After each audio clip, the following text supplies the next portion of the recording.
The 1960s gave us velvet voices and rhythms that could raise the dead. But behind the grooves and glitter were stories soaked in sorrow. Barbara Lynn was tearing up charts with her left-handed guitar licks.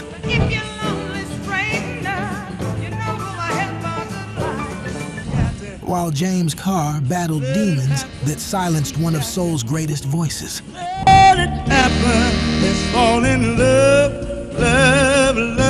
These are 15 heartbreaking tales of R&B stars history tried to forget. Number 15, You'll Lose a Good Thing by Barbara Lynn, the left-handed trailblazer who walked away.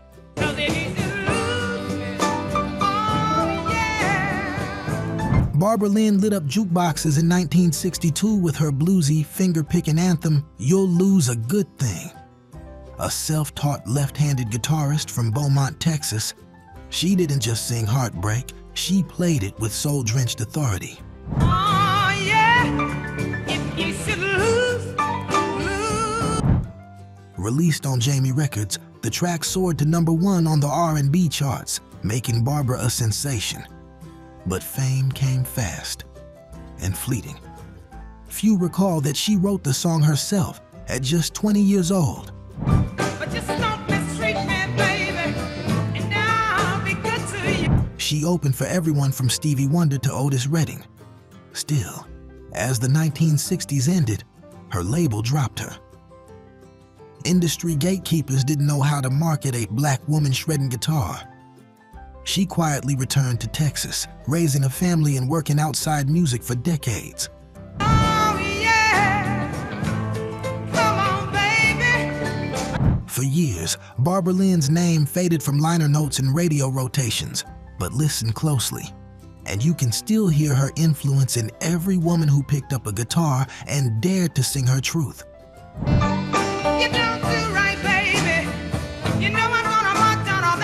If you think that story's rough, wait until you hear about the crooner who couldn't remember his own lyrics by the time he was 40. Number 14, The Dark End of the Street by James Carr, the voice too painful for fame. At the dark end of the street. James Carr had a voice carved from gospel granite, aching, raw, real. When Goldwax Records released The Dark End of the Street in 1967, it wasn't just another cheating song, it was a confession in stereo. Hiding in shadows where we don't belong. But while the world heard brilliance, James was already slipping into the shadows. Plagued by undiagnosed bipolar disorder, he would cancel shows, freeze on stage, or wander off mid-tour. We have to pay for the love we stole. Even his producer admitted James might vanish for weeks with no warning. He was barely 30 when his condition made performing nearly impossible. Yet despite his struggles, Carr laid down some of the most soul-wrenching vocals of the decade. And when the daylight hour rolled around, you can almost feel the southern humidity clinging to the track. A slow burn of secrecy and shame. Ignored by the mainstream and misunderstood by the industry, Carr died in 2001, a legend mostly to collectors and crate diggers.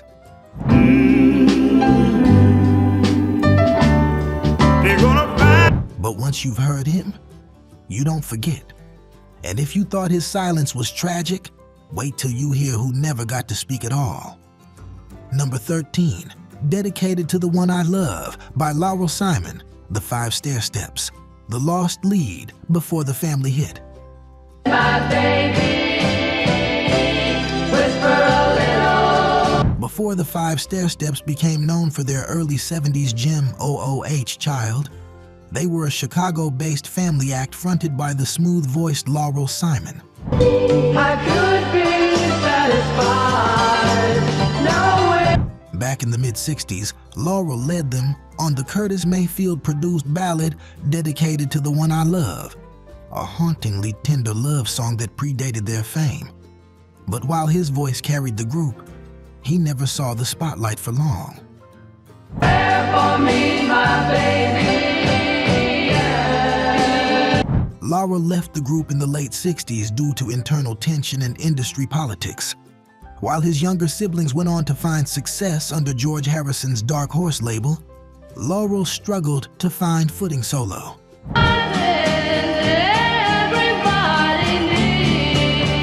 His late 70s disco soul single, Mellow Mellow Right On, was a quiet classic.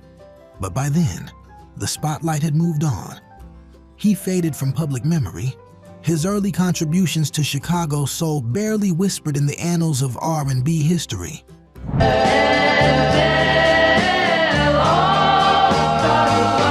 The tragedy? He gave us the blueprint and we forgot the architect. But we're just getting started. Next up is a woman whose real heartbreaks were worse than the ones she sang. Number 12, Yes, I'm Ready by Barbara Mason, the teen queen who grew up too fast.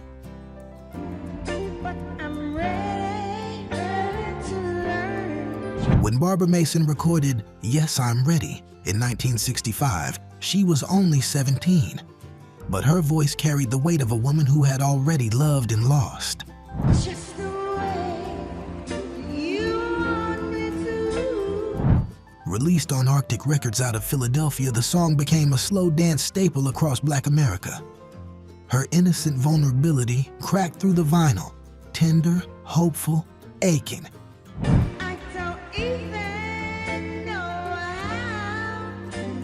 But while the single shot her to stardom, Barbara was thrust into an adult world far too quickly. Behind the scenes, she fought for creative control and struggled to be taken seriously as a songwriter. Her label, hungry for hits, pushed her into a string of follow-ups that never reached the same emotional heights.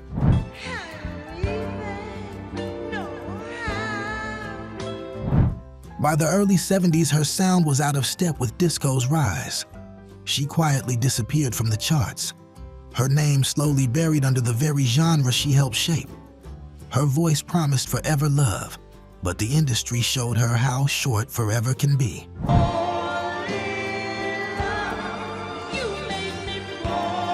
If you thought her rise was steep and fall sudden, the next story features a brother duo broken apart before they ever got their due.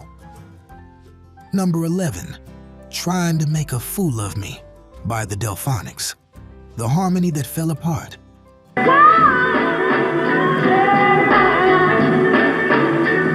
The Delfonics, with their dreamy falsettos and orchestral soul, were the sound of late 60s Philadelphia.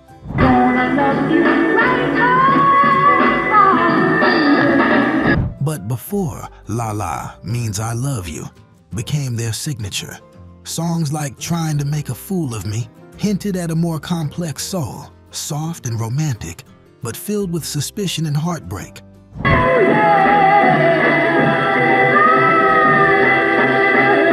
William Hart, the group's lead singer and songwriter, was the architect of that sound. But as the hits rolled in, tensions flared. Label disputes, internal power struggles, and financial mismanagement tore the group apart.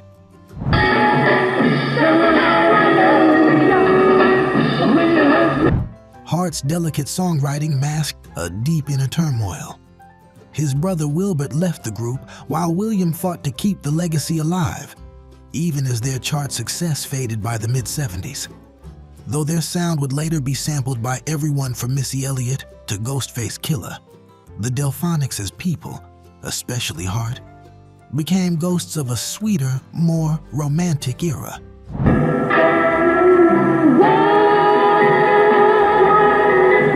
And next up is a man who defined soul intensity, only to vanish before the curtain call.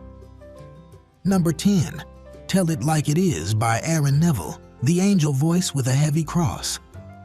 Tell it like it is. In 1966, Neville released Tell It Like It Is, and for 3 perfect minutes, time stood still. And I'm not a little boy. His delicate vibrato and tear-soaked falsetto made it an instant soul classic. But the man behind that angelic voice was battling devils far beyond the studio walls. The single was released on the Tiny Parlo label. deep down inside of me. Oh, I believe in love. It became a national sensation, but with no infrastructure, Aaron saw little of the financial reward. Worse still, he was caught in New Orleans street life, struggling with poverty and run-ins with the law. His soft voice belied a life of chaos and survival. Don't you know I will? For nearly 2 decades, Aaron vanished from the mainstream. It wasn't until the Neville brothers' rise in the late 80s that he returned to public consciousness. But by then, the sweetness of that first hit carried the bittersweet taste of what might have been.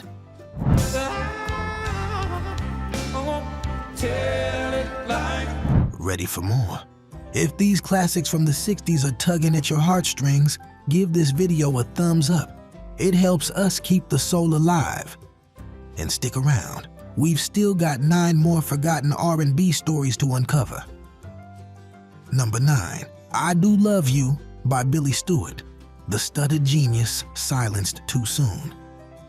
I do love you. Billy Stewart didn't just sing, he scattered, shouted, and stuttered soul into something bold and alive. Sugar, I don't want to tell you to go, no. His 1965 hit I Do Love You was a warm, shimmering declaration that somehow danced between vulnerability and swagger. And when he covered Summertime, it wasn't Gershwin anymore. It was gospel jazz soul on fire.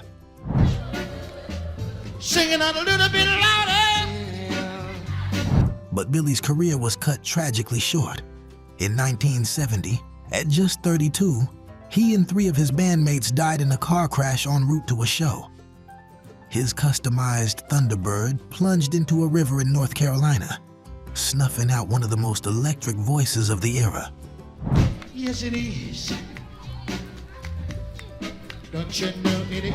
Signed to Chess Records, Stewart had been on the verge of reinventing himself, expanding beyond R&B into jazz and pop crossover. Instead, his catalog became a time capsule. He was one of a kind, a joyful noise gone too soon. Responsible for this fine show. Your man and my man, ladies and gentlemen. But as tragic as that was, the next singer's final years were a slow, painful fade into silence. Number 8, Take Me Just As I Am by Solomon Burke, the king without a throne. I sing this song. Solomon Burke was the original king of rock and soul, ordained in both church and studio. My pockets ain't filled with money. A preacher, mortician, and musical visionary, he helped lay the foundation for soul music in the early 60s. His voice was thunderous and holy, and Take Me Just As I Am was a raw cry for acceptance wrapped in deep gospel blues. Now listen to this. Signed to Atlantic Records, Solomon never quite fit the mold. He was too gospel for pop, too pop for gospel, too big in presence, literally and metaphorically, for easy marketing. And though he charted over 30 hits in the 60s, he never got the commercial shine that Sam Cooke or Otis Redding did. And that's why, darling, to you I can stretch out my arms. The cruel twist? While others became legends, Solomon hustled constantly, touring non-stop, often underpaid and largely forgotten by radio. When he died in 2010, en route to a performance in Amsterdam, it was fitting. He died doing what he never stopped doing, trying to be heard. Let me hear you say yeah. Yeah! Everybody clap your hands one time. And if that hits you hard, the next one might just break your heart wide open. Number 7, Cry Baby by Garnet Mims, the voice that Janis Joplin took mainstream.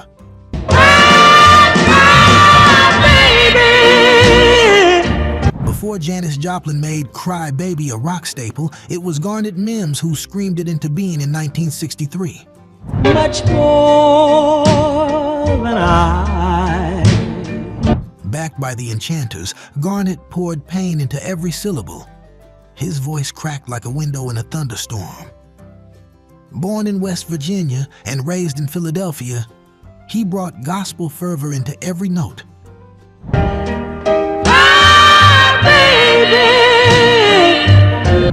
Despite his success on United Artists Records, Mims was never given the industry support to flourish. He saw his songs re-recorded, his style mimicked, and his name vanish from liner notes. His soulful cries were too raw, too real, at a time when producers wanted polish.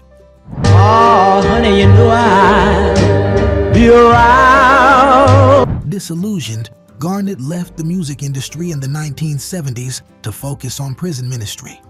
While others got fame from his sound, he found peace in service. A heartbreaking trade for a man whose voice once made angels cry. So many times before, I know that all in. And speaking of heartbreak, wait until you hear about the star whose brother took all the glory.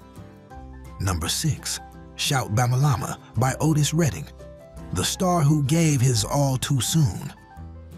I'm going back and try to get 10 or 11 more try to get me, man. Before the world knew Sitting on the Dock of the Bay, Otis Redding was wailing through raw cuts like Shout Bamalama. He's down in Alabama. I'm shouting Bamalama. A garage band gospel soul hybrid that exploded with energy in 1961. Released on Confederate Records, it was early, messy Otis, and pure magic. Going back and try to get 10 or 11 more try to get me, man. Otis was a force of nature. He toured relentlessly, recorded endlessly, and lived on a tight wire of passion and pressure. By 1967, he was poised to take soul to crossover heights. But in December that year, his plane crashed en route to a show in Wisconsin, killing him at just 26. A Leo the market only line one day, a bad little fella coming down your way. He left behind a vault of unfinished music, some of which became his biggest posthumous hits. But Shout Bamalama? That was him unfiltered, southern, sweaty, screaming for attention. Otis gave everything, and the world only got to unwrap half of it. The preacher and the deacon were praying one day, along from a bear. If these tales are pulling on your soul, don't forget to subscribe. We've still got 5 more tragic stories that deserve to be heard. Number 5, Selfish One by Jackie Ross, the voice Motown let slip away.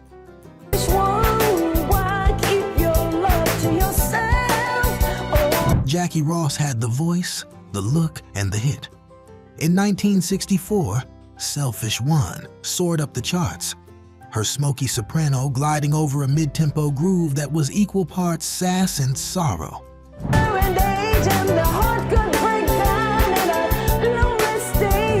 Released by Chess Records' subsidiary, Fountain, it was a breakout moment for a young woman from St. Louis who'd once been courted by Motown itself.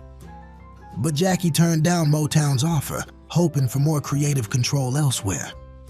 What followed was a classic tale of label mishandling and missed timing.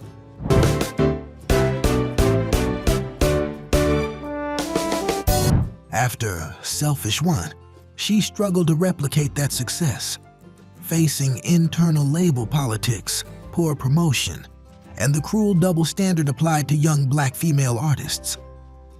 By the late 60s, Jackie was largely forgotten, despite her undeniable talent.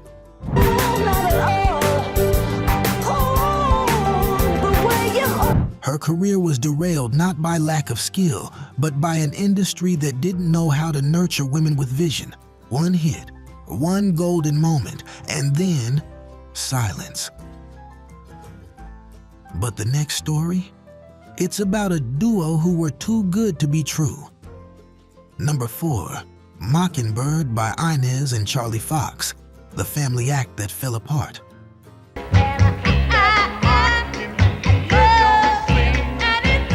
In 1963, siblings Inez and Charlie Foxx hit it big with Mockingbird, a call-and-response classic that blurred the lines between nursery rhyme and full-throttle soul. Their chemistry was electric, their harmonies sharp as broken glass.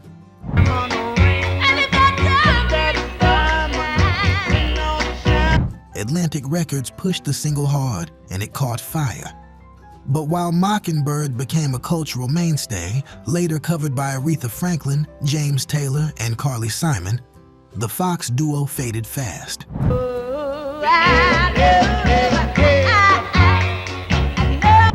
Industry insiders whispered about disputes with management, shady deals, and Charlie trying to pivot into solo work, which fractured the duo's momentum. Inez, the voice that carried the song's fire, tried to relaunch her solo career but couldn't break through. The music business had moved on, and their own family bond couldn't hold the act together.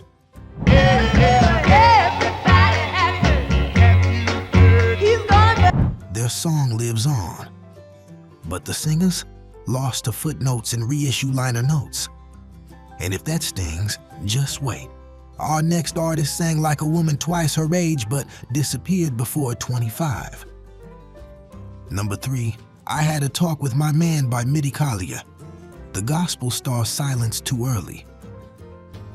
I had a talk with my man. Mitty Collier could make a whisper sound like a sermon. In 1964, her hit, I Had a Talk with My Man, flipped the gospel standard, I Had a Talk with God, into a slow-burning R&B confessional. The delivery? Earthy, emotional, transcendent. Said he was mine. Oh. But behind the power of her voice was a ticking clock. Diagnosed with severe vocal cord polyps, Mitty's career was cut short in the late 60s. She underwent surgery, but her ability to sing with that same fire never returned. I sat down and had a talk with my... She recorded a few more tracks but never regained the spark that lit up the airwaves.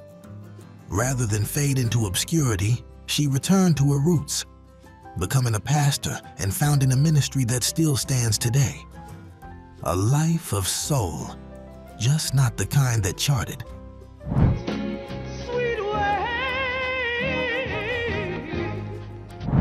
Mitty's story reminds us, sometimes the voice is too holy for the spotlight to hold. But trust me, nothing will prepare you for what's coming at number 2. Number 2, Rainy Night in Georgia by Brook Benton. The comeback that came too late. A rainy night in Georgia. Brook Benton was already a household name by the early 60s, known for smooth pop soul hits like It's Just a Matter of Time and Kiddio. But by the time he recorded Rainy Night in Georgia in 1969, his star had dimmed. Distant.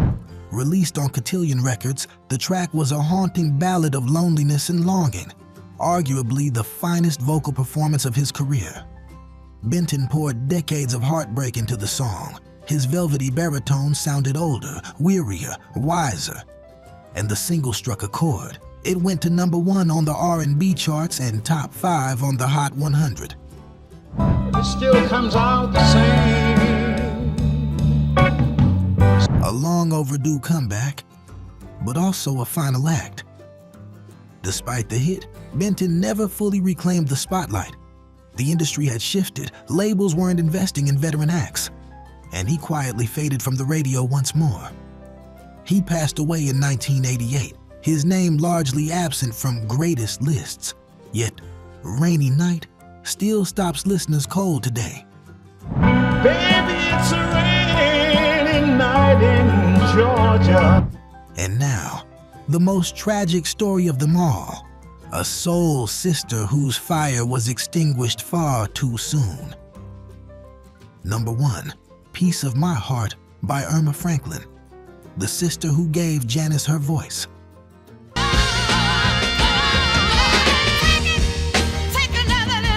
Most people know Piece of My Heart as a Janis Joplin anthem, but the original? That was Irma Franklin, Aretha's older sister. Didn't I make you feel like...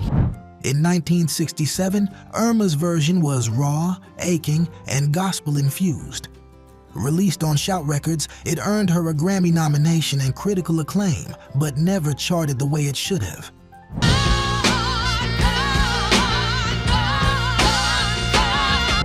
why: timing and identity. The industry didn't know how to market two Franklin sisters, and Aretha's rise to Queen of Soul status overshadowed everything. Irma stepped back, not bitter, but quiet. She returned to working in education and community outreach, using her gifts off stage.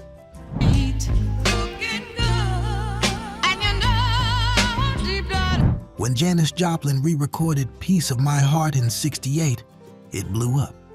But most never knew Irma's voice came first, unfiltered, unrecognized, unforgettable.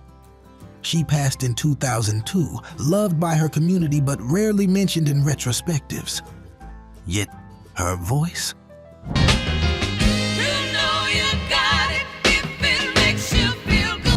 It lingers in the bones of soul music, a reminder of all the brilliance we lost before we even had a chance to listen. From heartbreak harmonies to voices drowned out by time, these 15 forgotten R&B stars of the 1960s gave us everything, and got far too little in return. Their stories may be tragic, but their songs, eternal. Thanks for joining us on this soul stroll. Subscribe to keep the groove alive and never miss our next journey through the sounds that shaped us. Up next, 15 most tragic stories of 1970s forgotten R&B stars. Click the screen and let's keep the rhythm rolling.